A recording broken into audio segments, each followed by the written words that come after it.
Super. Okay, thank you very much. Today we're 24th of March, and this is the UNAIDS press conference. Thank you very much for coming online and in the room. Bonjour, on est le 24 mars. Merci d'être venu à la conférence de presse de l'ONU-SIDA. Donc, on va voir des remarques de Winnie Byanyima, qui est la directrice exécutive de l'ONU-SIDA. This is our executive director from UNAIDS. She will be giving remarks, and then we will take questions. Also to my left is Angeli Achrekar, who is the deputy executive director. She's also here to field your questions. Merci beaucoup. Over to you, Winnie.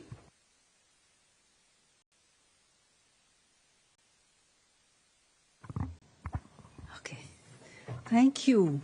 Bonjour, good afternoon, good morning, wherever you are, members of the press. Thank you for coming. I'm here together with my colleague, Deputy Executive Director Angeli Achrekar, and of course, Charlotte, thank you for moderating. When I just taken up my role as the head of UNAIDS, that was in 2019, one of the first things I did was to visit Kenya. There I met a woman called Juliana Atieno. She had been diagnosed with HIV as a teenager. She had been raped when she was in high school. But she'd gone on to fight to get on treatment and was now working as what we call a mentor mother in the HIV language. That is someone who connects pregnant women to services, looks out in the community, encourages them to come to a clinic to get tested, to get antenatal care, and to stay on treatment until they have a baby who is free from HIV. So important is her role in the community. In Africa, where there is strong patriarchy, men dominating women, you have even violence in families when one shows up as HIV positive. There's a risk of even being thrown out of a home if you go to a clinic and find you're HIV positive. Getting your husband to also come and be tested, and that whole story, this the mentor mother does. She saves lives. She's a connector. I met her. I was so impressed by her. Now recently, I called her again because I know that the project she was working on, connecting people, pregnant women to the clinic, was funded by USAID, and I wanted to know whether she was okay. She told us that the project had received a stop work order from the United States in January, and that all the staff had been put on unpaid leave, including herself. She told us that mothers had panicked and were running to different clinics, trying to stockpile medicines, expecting them to run out. She said that she put on a plastic smile to these mothers to make them feel calm, but deep down she was herself in panic. Because, you know, Juliana, who when I met her had 2 little children, had just given birth to a baby girl 4 months earlier and was still breastfeeding. To prevent transmitting to her baby, she needed to stay on treatment herself. Wasn't sure whether she was going to be able to. She has no income. By the way, her income at that time, she told me, was $20 a month. She was not earning a salary. She was getting a stipend for doing this incredible work, life-saving work. That $20 wasn't there anymore. She lives in a little slum dwelling. She rents it. She had an unemployed husband. There she was. But she was there, still optimistic, still struggling, still expecting to survive, and also keep other mothers alive and well, saving their babies. Now, that is Kenya. Kenya is less reliant on U.S. funding than many other countries. Actually, Kenya pays for 63% of its own HIV response. But now, think about a country like Tanzania, which depends 94% of its response from external supporters, mostly from the United States. So you can see. And then, even short-term interruptions to treatment are devastating for people living with HIV. If someone skips their doses, this leads to drug resistance. This leads to a viral load increase. And this leads to infections. So, I could give you more stories. I can tell you about a guy in Uganda, just 22 years old, Emmanuel, who said that the US-funded clinic he was going to was closed, and the government advised all people who were in such clinics to report to the government-funded hospital or clinic. But he said that that's what everybody did, and so he went, he waited 6 hours in the line, and at the end of 6 hours they said they had run out of ARVs and told him to come back after 2 weeks. That's how resistance builds up.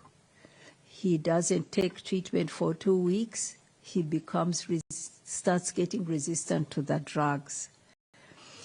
So, and then gets sick, and then that's how we see deaths increasing. So this sudden withdrawal of US funding has led shutting down of many clinics, laying off of thousands of health workers. These are nurses, doctors, lab technicians, pharmacy workers, all kinds of data entries. It's a lot. And all this means that we expect to see new infections rising. UNAIDS has estimated that we may be having 2,000 new infections every day, more new infections every day. This is our prediction, our estimate. And for Africa, the closing down all of a sudden of drop-in centers for girls and young women will be disastrous, because more than 60% of new infections new infections on the continent are amongst girls and young women. And many of them have been going to centers created to give them the privacy, the confidence to get what they need to prevent infection. So there we are. I could give you more examples. If you ask me later, I will give you some more examples of the evidence we are getting on the impacts, devastating impacts. We have estimated as UNAIDS that if the US assistance for HIV is not restored after the pause, as you know, the pause ends in April, and is not replaced by other funding, and we have not heard of other governments pledging to fill the gap, there will be an additional, in the next 4 years, 6.3 million AIDS-related deaths. 6.3 million more in the next 4 years. At the last count, 2023, we had 600,000 deaths globally, AIDS-related deaths. So you're talking of a 10-fold increase. We also expect an additional 8.7 million new infections. At the last count, there were 1.3 million new infections globally, 2023. You're talking of losing the gains that we have made over the last 25 years. It is very serious. Today is World TB Day. Nearly 1/3 of all deaths among people living with HIV are from TB co-infections. Very, very, very closely related.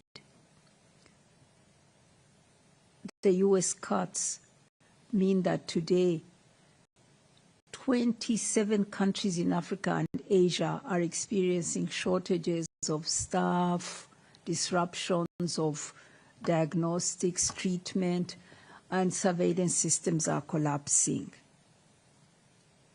The door is being opened to millions more AIDS-related deaths through TB. Let me lastly talk about prevention. Prevention is actually being impacted even more than treatment.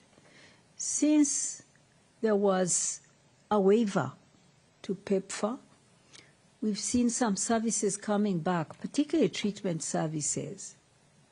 But challenges are there, particularly for key populations, girls and young women. These people who have been served by special services that help them to overcome stigma, discrimination, criminalization. I'm talking of LGBTQ people, sex workers, people who inject drugs, and as I said, girls and young women. Prevention services are not coming back that easily because the cuts, in addition to the cuts, there is also a pushback on rights. And people who have been experiencing discrimination, stigma, who are criminalized, are afraid to come for services to places where they might face discrimination. So we're seeing the centers that we are providing them with prevention services not reopening for fear that this might not be consistent with the new guidelines. So there we are.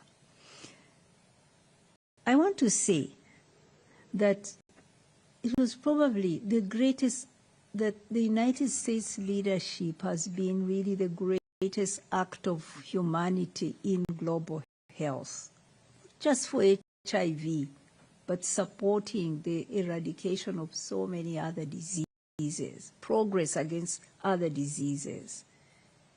We are so grateful for that. And we continue to count on American leadership in global health. The United States has been an incredible partner for us. UNAIDS, of course, Global Fund, working closely with their PEPFAR program. It is reasonable for the United States to want to reduce its funding over time. But the sudden withdrawal of life-saving support is having a devastating impact across countries, particularly Africa, but even in Asia and Latin America. We urge for a reconsideration and an urgent restoration of services, life-saving services. I want to be clear. that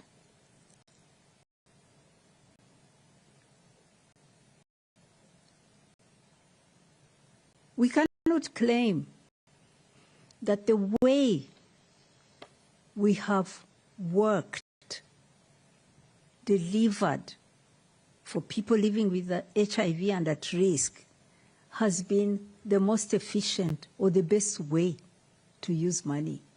I think some of the criticism is valid about the strategy that has been used and how we have addressed our work. It is an opportunity to rethink and find more efficient ways of delivering life-saving support. But the suddenness, the sudden withdrawal of services, I repeat, is devastating. It's going to cost many lives and needs to be reversed quickly. America also has been a leader in innovation for health technologies, for HIV. Let's also remember that America has dominated the field of innovation for HIV, whether it's diagnostics, prevention tools, treatment tools. A list of companies that have made fortunes out of working on this disease and have saved many lives. PEPFAR has saved like 26 million lives since it first came on board 20 years ago.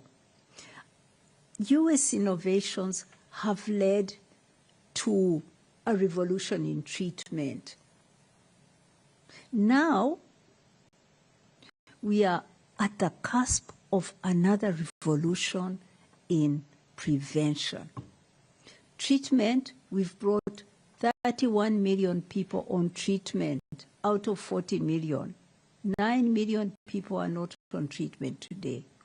This amazing work has come from US leadership and European leadership. But now we have new tools. One of them is called lenacapavir. I've called it a magical tool for prevention because it's proved to be 100% efficient and can be delivered as 2 injections per year. Right now, trials are going on for even delivering it as 1 injection per year. 1 injection per year. That is almost like a flu vaccine. Can you imagine 1 injection for an African girl will keep her safe? Now, if this could be rolled out ambitiously across all we could cut down new infections to close to zero. We could see the end of AIDS. This is the opportunity that must be seized to drive down new infections, to get it down to zero, and then the challenge will be getting those who are living with HIV today on treatment, staying on treatment. That is a job we already know how to do very well.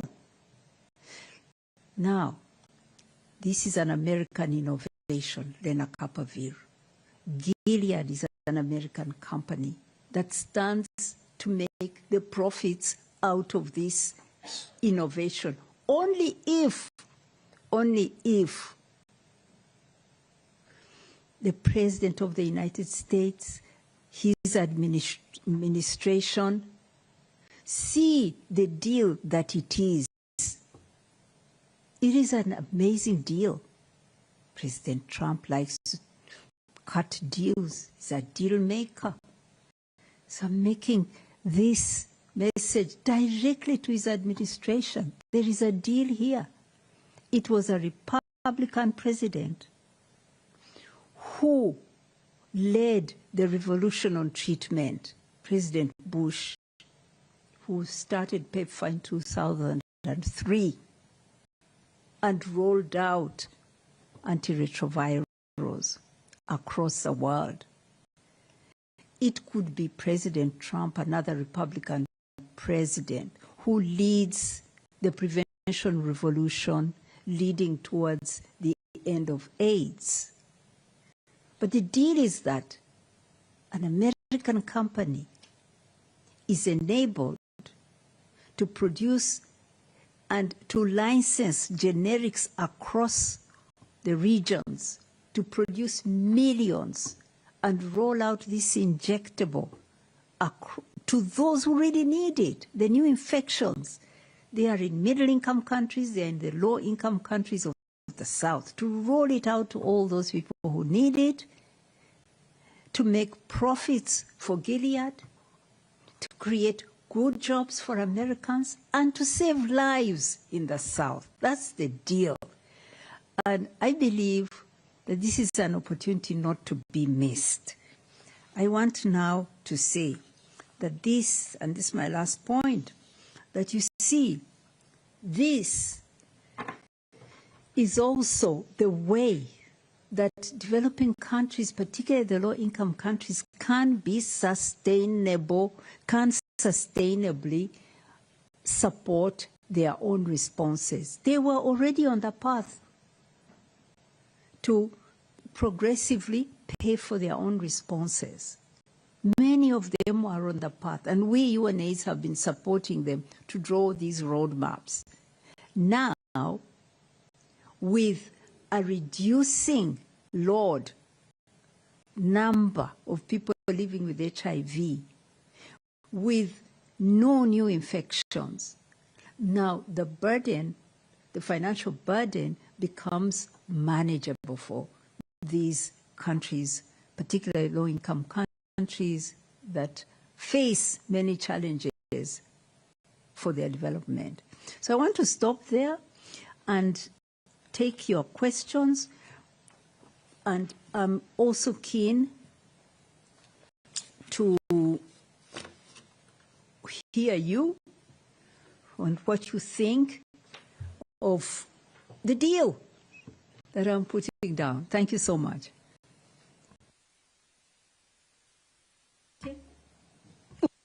Let's start with AFP, Nina.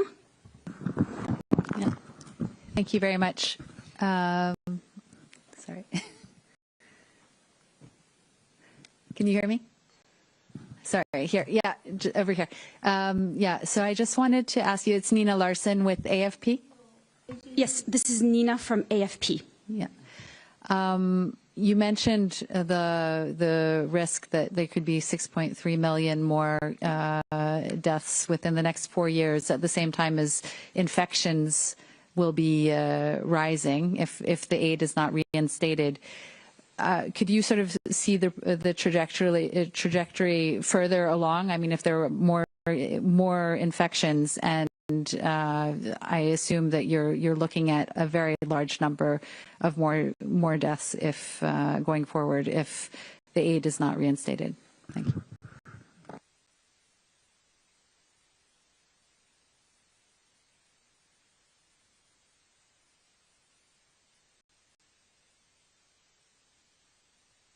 Very quickly, I've mentioned the projection for 4 years. In the longer term, we see the AIDS pandemic resurging, and resurging globally, not just in the countries where now it has become concentrated. Low-income countries of Africa, but also growing amongst what we call key populations in Eastern Europe, in Latin America. We will see a resurge of this, a real surge in this disease. We'll see it come back, and we'll see people dying the way we saw them in the 90s and in the 2000s. That is the short answer to your question. Alors, Catherine, who's the ACANU president. Catherine Fiancambon, over to you. Yes, I'm here. Thank you. Thank you, Madam, for being here.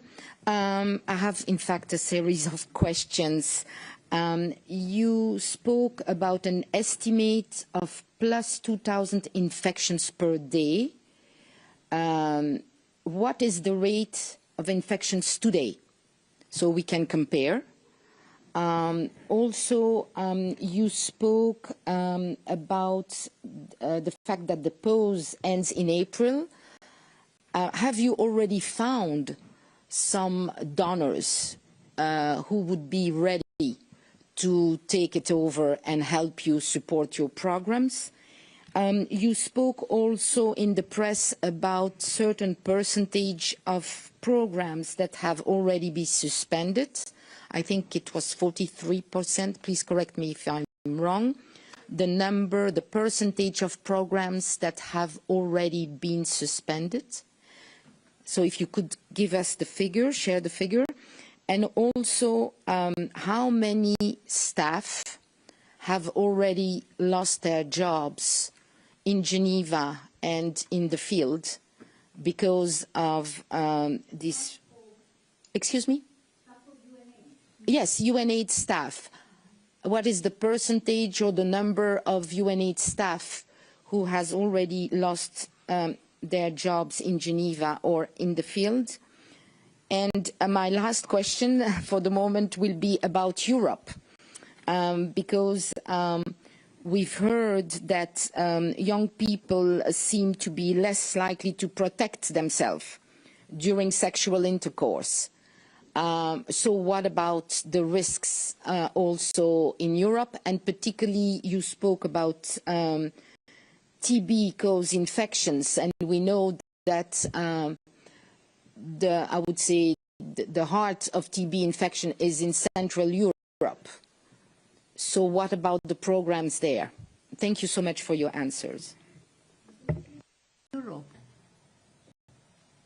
Yeah, because... What was that last question? So my last point was that you mentioned that 1/3 of deaths are of TB-caused infections.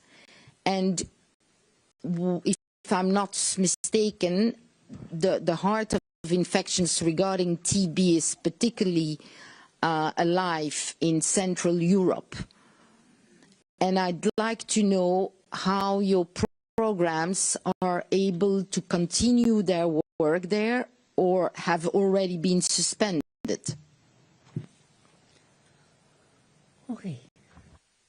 Those are many questions. I hope I've tried to record them. First of all, congratulations, Catherine, on your role. It's so important that you've taken that responsibility. Then you ask about new infections and how many are they per day. At the last count, we had 1.3 million for 2023. How much does that amount to per day now? About 3,500. About 3,500. Thank you, Angeli. So we have 3,500. We're talking of another 2,000. So you see, you're almost doubling the new infections. Second question was about the next questions were very much around UNAIDS, if I understood them. One was about, have we found new donors to fill the U.S. gap? Yeah, in prevention. In prevention in countries. I mean, no.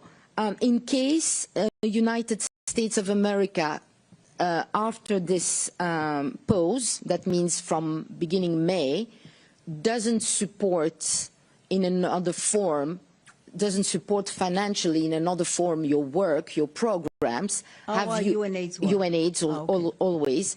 Have you already identified new donors, foundations, countries, individuals? Well, thank you. Got your question. You're now asking about us as UNAIDS. Tell you the truth, for me always, I come from activism, that's who I am. My focus is always about people living with HIV, my cause. People living with HIV, people at risk, and how they are being affected. And I also think about the work we do for them. Thinking about that, First, we had a budget, a core budget of $144 million in 2024. Out of that, 50 million was a contribution, very generous contribution from the United States. That's about 35% of our total core budget, the core budget. Now, that we do not know whether it will be restored for next year. We don't know. We are indeed engaging with the United States government. What's important for us is to let them understand that the role of UNAIDS complements the role of PEPFAR. We do, in the whole ecosystem of HIV, we have our specific role, just like PEPFAR has its role and Global Fund has its role. Among our roles is the data role. We gather, because we have the presence on the ground in countries, we have the data role, we gather all the data that everyone uses, including PEPFAR. We also have our political role of setting the goals every 5 years, mobilizing the whole world to agree on ambitious targets and holding them accountable to them. That's our role. Without that, every country would take its own direction, set a very low bar for itself. We would not see ambition of the response. PEPFAR would not get the results from the funding of American taxpayers. So, and that's just two of the roles. We play a community role, for example. The people who are most in need, who live with HIV, are on the margins of society. They need to be connected to the planning, to the delivery of services. That's our role, to support communities of excluded people to come and get what they need to claim their rights to services and to be part of the process. That's our role, to set the policies that must be there for the money to deliver. You need some clear policies, both on the science and also on rights, to make the money work. So all these things are ours to do so that PEPFAR can do its program work. So we are engaging with the American government, and my colleague, Deputy Executive Director, leads that role to persuade the government that we are a complement, that if you put PEPFAR back, you also need UNAIDS to fit in, to plug in. That is very important. Regarding other donors, I mean, the European donors already contribute to us, make contributions to the joint program. But we've been trying from a couple of years to engage some more, and with some success, given that European countries have been reducing their aid budgets. As I talk now, some of them have indicated significant cuts because of commitments in defense and other reasons. So we are not seeing any of them promising to fill this gap. Not at all. That's the answer. What we are seeing and hoping is that they will stay the course. They will stay the course, and we continue to fight.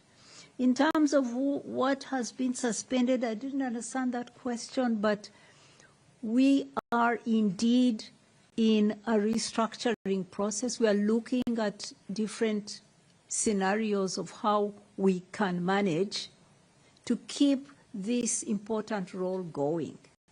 But let me be clear, in looking at this, we are not trying to protect a brand. That's not me. That's not my way. I am an activist leading an activist organization. We are an advocacy body. We are looking at how to make sure that this important role we play continues to be played so that people living with HIV, people at risk, continue getting what they truly deserve, the life-saving services. Whatever way it comes, whether it comes as a smaller UNAIDS, whether it comes as a UNAIDS in partnership with somebody else, I don't know, but we are looking at many scenarios of the future, a future that could include less or even no contribution from the United States. We can't assume it. We can't assume the contribution. Now, how many staff have lost jobs? None. Not now. We are looking at these scenarios. We are in a restructuring process, but we haven't yet given anybody a pink slip, if that's a simple answer to your question. But indeed, there are going to be painful decisions to make, but these decisions are right now being considered. TB, it's true, in Eastern Europe and Central Asia, it is a big issue. I could pass that question to Angeli about what we are doing there. Can you? Thanks.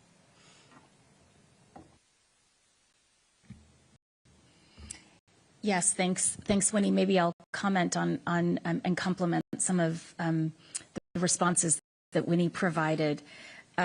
First, I think it's important to note that of the 1.3 million new HIV infections that were described earlier, that's around the world. There's still, in Europe and North America, 56,000 new HIV infections as of last year. So still a significant amount of new infections that are still there. When you compare that to East and Southern Africa, for example, where there are 450,000 new infections, you can see the contrast. But again, our goal here, in order to get to the first question around the trajectory of where we're headed to end AIDS as a public health threat by 2030, the issue is that we must, as a globe, we must drive down all of those new infections and all of the AIDS deaths in order to meet that goal of ending AIDS as a public health threat by 2030. So that's why, in a context where we don't have a vaccine or a cure, where the closest thing we have is to ensure that those people living with HIV are on treatment and virally suppressed, and these new tools that our executive director mentioned, like the long-acting injectables for prevention, these new tools are absolutely critical in order to scale so that the hope and the promise of achieving the Sustainable Development Goal 3.3, which, by the way, is one of the only goals that's actually moving in the right direction. And we can claim victory, but only if we take it to the last mile, which is so critical that we make sure that no new infections are occurring as we move toward the next 5 years, toward 2030, and that those AIDS deaths continue to be dropping. Thank you, Angeli. Olivia Le Poitvin from Reuters, over to you. Thanks, everybody, for this briefing. Hi there. I have a few questions, if I may. Just in terms of, you were mentioning there about kind of people stepping in to help fund the gap that you're trying to do at the moment. One thing I noted in a report you recently released is that some governments had said that they might step in to help with funding, however, that they're not going to do that until such time as the US has completed its funding review.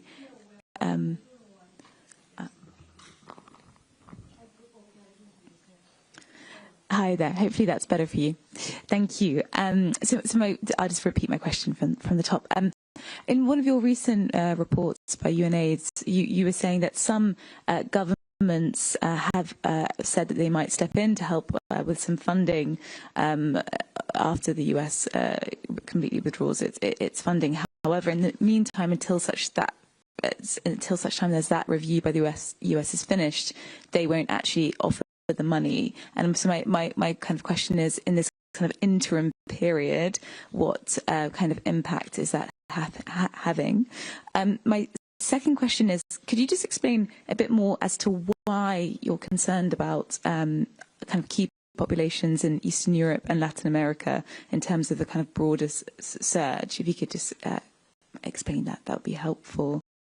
And also, in terms of kind of key population areas who are impacted, I noted also that testing for pregnant women is one of your areas of concern. Again, are you able to describe what kind of impact, the shuttering of US-funded facilities for testing pregnant women is having? Thank you. Thank you for your questions. First, I am uncomfortable talking about the impact of the US cuts, the pause, and the role that other donors play and can play, without speaking about the role of developing countries themselves. I do not place them in that passive position of sitting there waiting for money to come to them. This is not the case. They are fighting. These countries, particularly the low-income countries of Africa, are facing huge challenges today. They are the ones facing the worst impacts of climate change. They are facing, some of them, they are in debt distress. Others are close to debt distress. They are paying towards interest on their debts 3-4 times more than they are putting in the health of their people. This debt isn't entirely their own creation. Interest rates shot up globally during COVID and even shot up further because of the war in Ukraine, which they had nothing to do with. They found their debt multiplying 3-4 times over. So these countries are facing the consequences of global challenges that they have contributed very little to. But they are now losing global solidarity, the support that really is justified support to them, that compensates a little for much of what is unjust in the global economy. Many of these countries, Africa loses $88.6 billion through illicit financial flows, most of it tax dodging, just avoiding the rules, or using the rules that help companies not to pay their taxes where they do their production. 88 billion. Their total bill for health is 144 billion. But they already lose 88.6 through tax dodging. You need to see this problem more globally, comprehensively. But these countries are fighting. We are following them. We are seeing so many of them trying to stretch already very weak, fragile health systems to absorb people living with HIV and people at risk. We are seeing some of them making small reallocations out of tight budgets that they have. We are seeing them asking civil society to work with them closely. They are coming to us to give them advice on smart ways to deal with the gap. So let's not assume that they are sitting there just waiting for help. They are fighting, and they need support. Coming to I think the question was very much around the impact if there's no gap filling.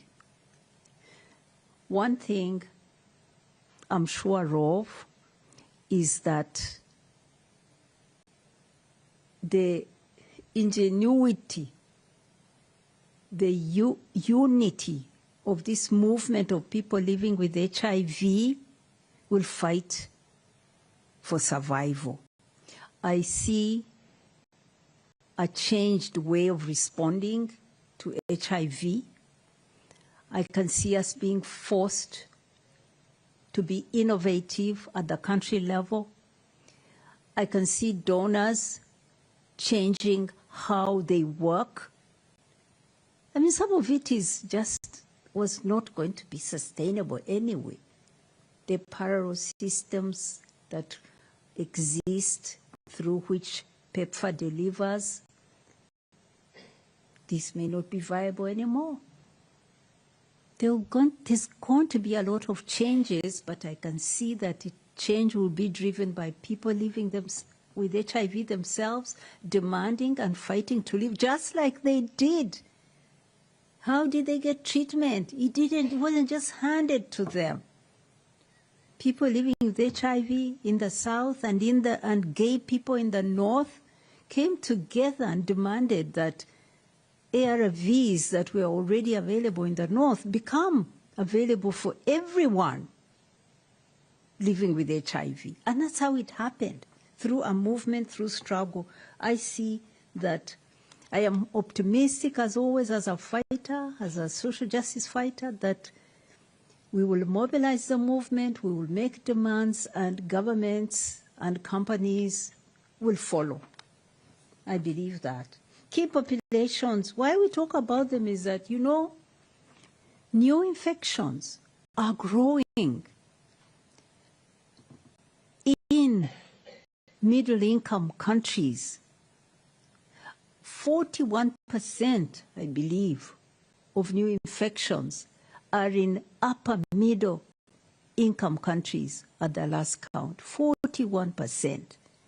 And you see, when you say middle income country, you start to think these are rich countries, they are serving their people. No, you're talking of the poorest people, like black women I met in the favelas of Brazil, like the gay men, indigenous, black, that I met in Colombia. It's like, yeah, these are people not being served. These are people where these middle-income countries are amongst the most unequal countries in the world. There are people who go to work in jets and helicopters, and there are people who live in the worst slums in the world. And that's where the disease is. So we insist that to end this disease, we have to end it everywhere. There's no pandemic you can end by serving some rich people and leaving others out. So we insist that everyone should be reached, particularly not only in low-income countries of Africa because they are poor, but in every country where people are at risk or are so if you're talking of prevention, people at risk, testing pregnant women, it will be so sad because this is one area where we were making the fastest progress. Countries were moving towards ending mother-to-child transmission. But we are seeing this falling back, partly because the supply of the treatment, the pediatric treatment itself is supplied in many countries by the brand maker, not generically. Production is controlled by one company. Supplies, we are beginning to see shortages in many countries. Angeli can speak more accurately on that. But also, pregnant women living with HIV want so badly to save their baby. They want so badly to save their baby. But many, many times the challenges around them accessing the services have to do with many other social factors, and that's where the ecosystem works. We've got these mother mentors, we've got counselors, we've got a whole army of support for them to be able to prevent the transmission to their babies. Now what we are seeing is that the system is being dismantled. Parts of it is falling apart. So that is what I would say about Mother Children. I'm giving long answers, and yet there may be many questions. Could I leave it there? Yes, leave it there. I have one question from Christina Okello, who is a journalist from Radio France Internationale. My question to you, Ms. Byanyima, is you mentioned that countries like Kenya fund the majority of their HIV response domestically. Do you believe other African countries can realistically follow Kenya's example? And what concrete steps can be taken to encourage more African governments to take ownership of the HIV response? Over to you, Winnie. Oh, thank you for that question. Akello from RFE. I am proud of you because you are from my Anglophone region and you are on RFE. Well done. You ask a good question. There are many countries who have been on the road towards self-sufficiency, self-financing. I mentioned South Africa, 76% of its response is funded from their own budget. South Africa is a country with 8 million people living with HIV, and it has put 6 million on, it's the largest number, has 6 million on treatment, funded mostly by itself. Botswana, 66% of its response is self-financed. Ghana, 57%. We're seeing, this is also a myth. Countries, governments don't want to be dependent. They try. So the idea that they're just sitting there not trying is wrong. They face enormous challenges. Enormous challenges. They manage they are really right now in austerity, self-imposed austerity. So let us understand that it's not just Kenya. There are many who are trying, but there are many who are a long way, that's the truth, from getting there. I mentioned Tanzania, 94% dependent. Uganda, also about 90% dependent. Many countries are still a long way off. What can we do to get them there? Well, to tell you the truth, this disruption is a wake-up call. They are right now looking at how to do this. In Uganda, UNAIDS, working with networks of people living with HIV, has been engaging the Parliamentary Committee on HIV and Health, to call for an increase in the budget for the HIV response.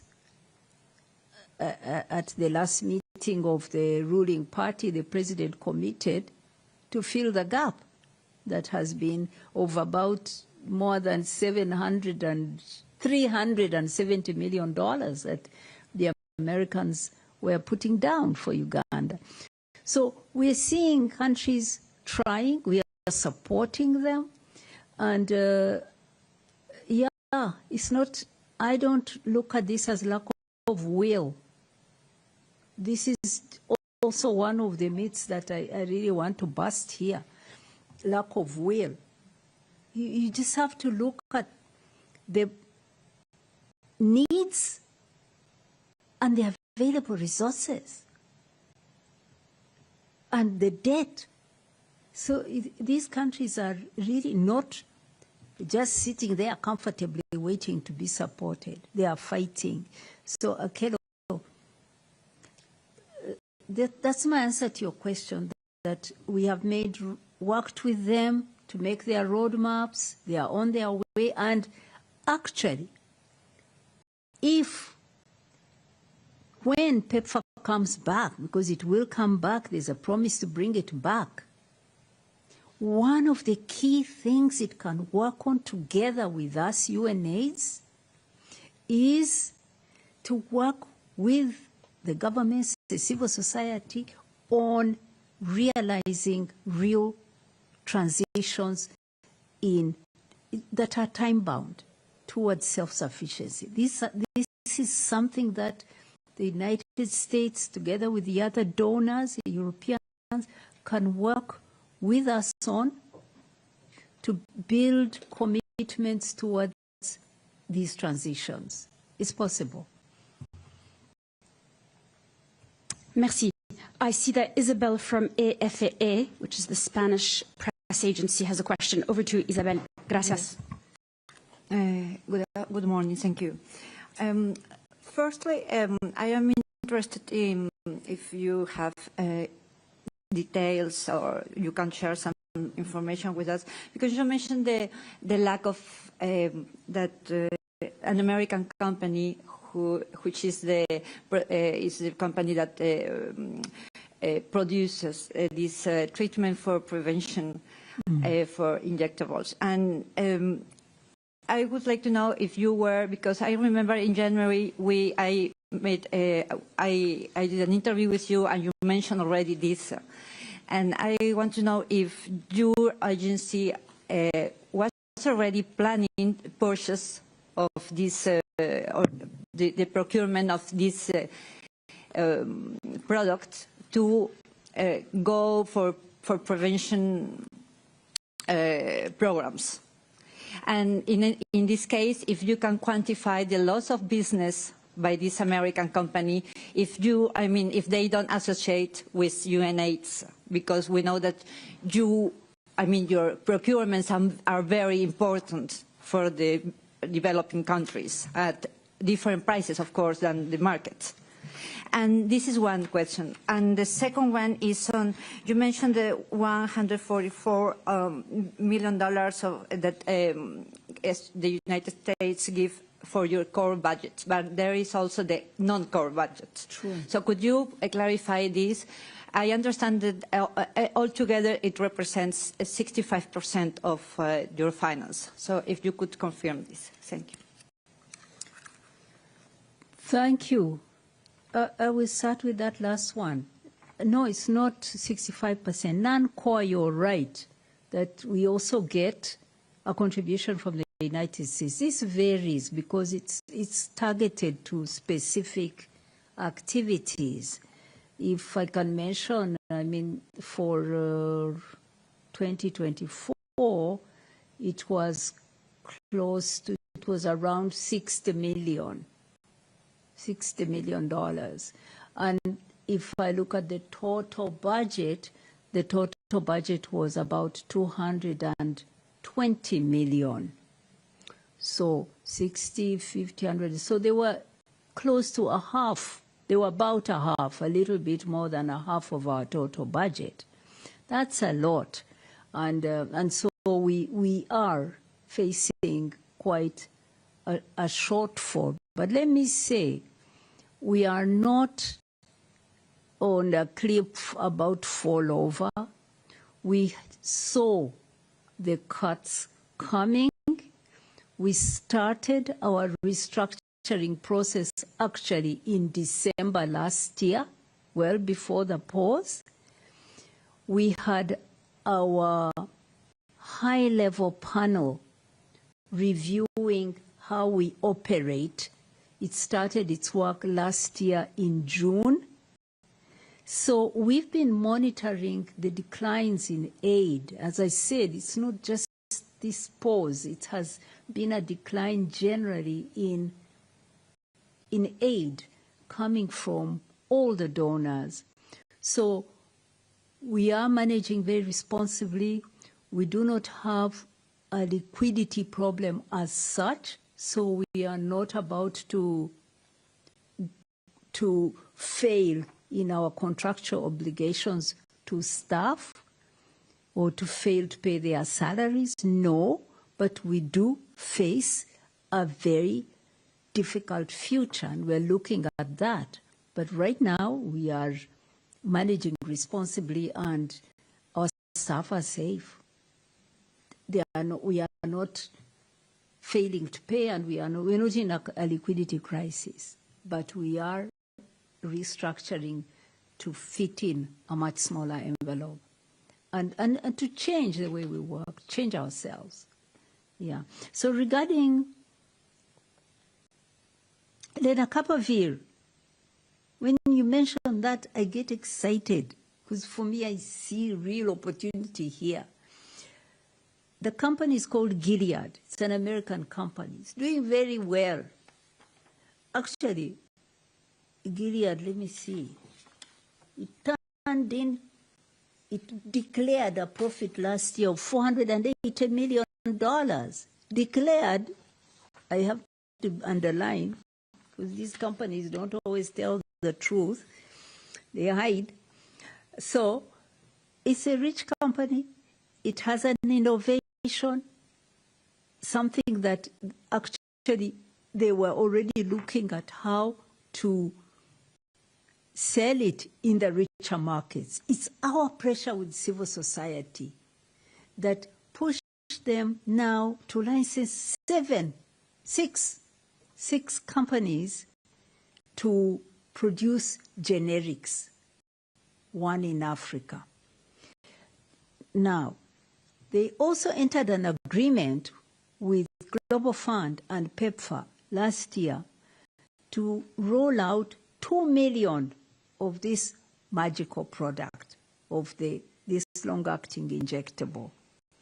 For us at UNAIDS, as the data source, we know that to reach the goal of ending AIDS as a public health threat in 2030, the SDG goal, we would need to be rolling out 10 million in the next 3 years, not 2. So we were pushing Gilead and saying, you can do better. Don't delay the production of generics so that you can maximize on your brand. License more companies. Roll out. After all, during COVID, didn't we vaccinate 440 million people in 1 year? 1 year, 450 million people were vaccinated globally. What's hard about 10 million? So we've been pushing Gilead. Now Gilead is right to be scared. I think that's why they are keeping quiet, because they were also depending on this market-shaping role by PEPFAR and Global Fund and us on the ground who organize the countries, get the policies in place so that the rollout can happen. But now this whole system was getting an important contribution through PEPFAR, through Global Fund, and through us. So they are right to worry. Their deal is in trouble. And on that note, I am an ally to them. We UNAIDS, they are our allies. These companies have been our allies, but we are critical friends because we look at what they are doing. They are not transparent. They were not being transparent. on the countries where, how they are selecting countries where the generics will go. 120 countries. But they don't include some of the countries with the high numbers of infections because they are looking at profits, right? They are not transparent on prices. They say it will be at no cost. But even though they say it's at no cost, they don't tell us their production cost. So how are we to know they are not making profit? We don't know their production cost. So there were things that we were still pushing them on to do right, to stop playing this monopoly card and delaying and hiking price. But we are allies because they were moving slowly in the right direction. A long answer to your question. So to Mr. O'Day, I say, let's work together, fight for PEPFAR to return and help shape the market, and let us convince President Trump to do a deal on prevention. Merci, thank you. Last question will be from Jenny Lee Ravello from Devix. Over to you, Jenny. Jenny. Hi, thank you. Hi, thank you so much, for doing this press conference and for taking my question. I just want to clarify because, Winnie, you mentioned about 50 plus 60 million in U.S. funding. I just want to get a sense, is that the total funding that's been terminated by the U.S. government to UNAIDS? And also, a second question is about the restructuring. You mentioned that you're in the middle of a restructuring process right now. But have you, what could potentially be the worst case scenario that you're looking at? Because some staff are concerned that, up to 40% are thinking they may lose their jobs. So, yeah, thank you so much. The first question, I didn't quite get it. Can you repeat it? Your first question. Yes, just want to clarify if the 110 million total U.S. funding was terminated by the U.S. or just part of that was terminated.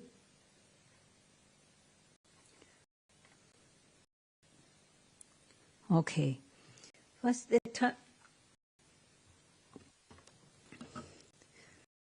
the terminations were about all their funding. However, we've been talking with them and seeking clarity. There wasn't full clarity. And I cannot say, but I think that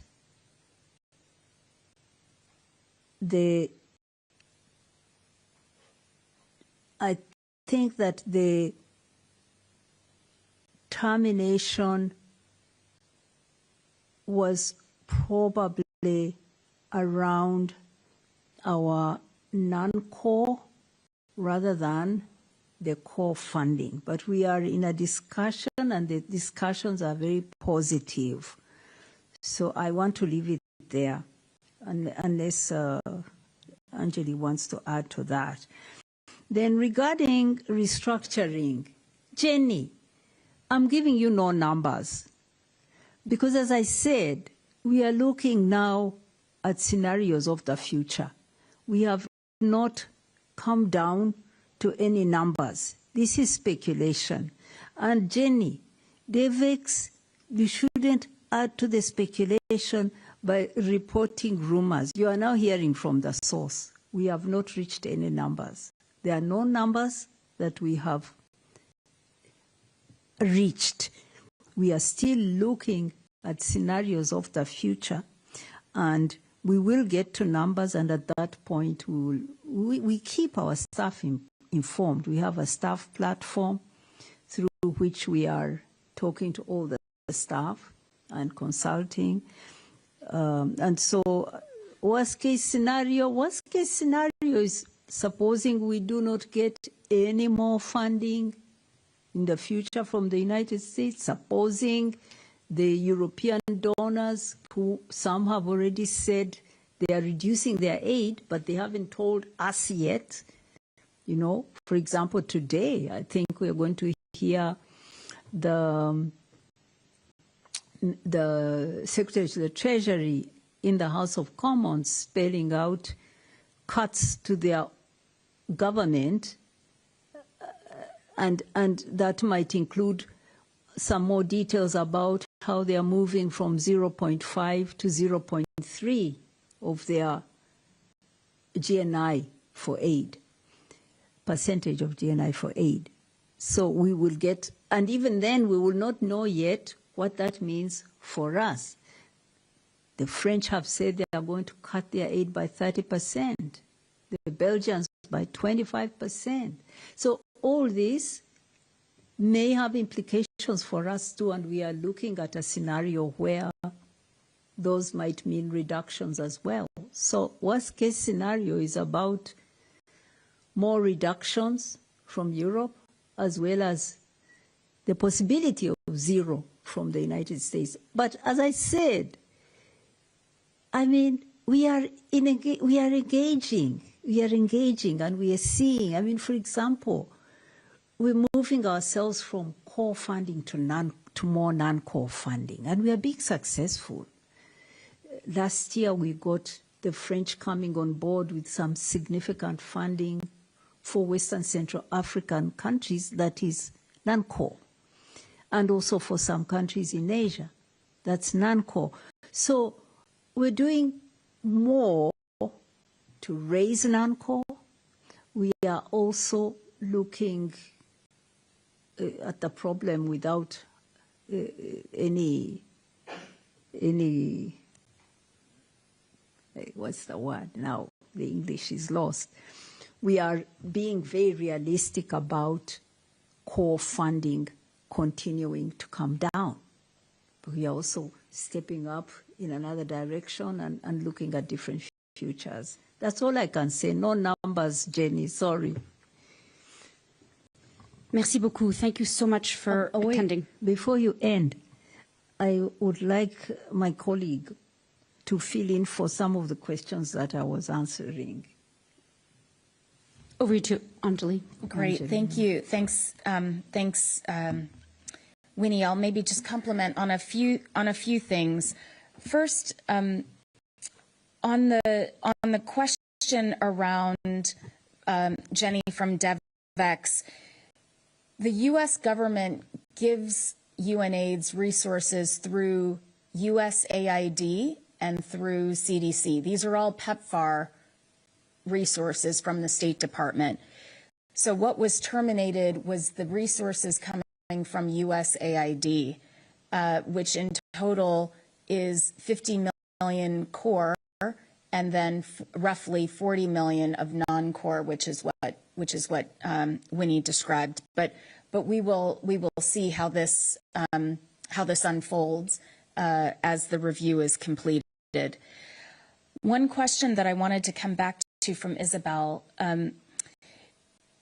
UNAIDS, we don't procure products, but as Winnie said, one of the most important things that we do as UNAIDS is we can help set the global market, and we do this by global target setting. And we're in the process right now of developing the targets for 2030 that will take the world to end AIDS as a public health threat by 2030.